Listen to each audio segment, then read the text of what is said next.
And what we found is that across these four countries, they're now experiencing at least 3 additional weeks worth of days that are above that optimum temperature range for the cocoa trees. And that's entirely due to climate change.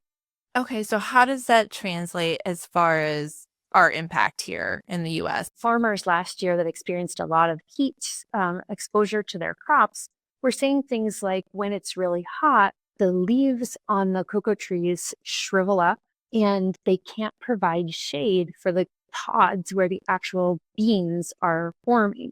And that in turn can reduce the quality or the quantity of the cocoa harvest.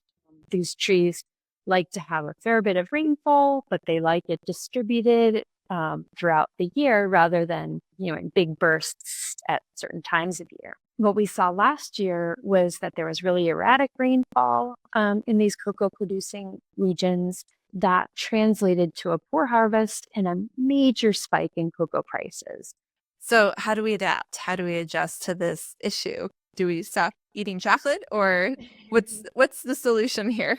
One is making sure that we limit future climate change. So, the more we warm the planet, the bigger of an issue this will likely become. And so, it's important to be thinking about how we reduce our carbon emissions. But there are also agricultural practices that could help here.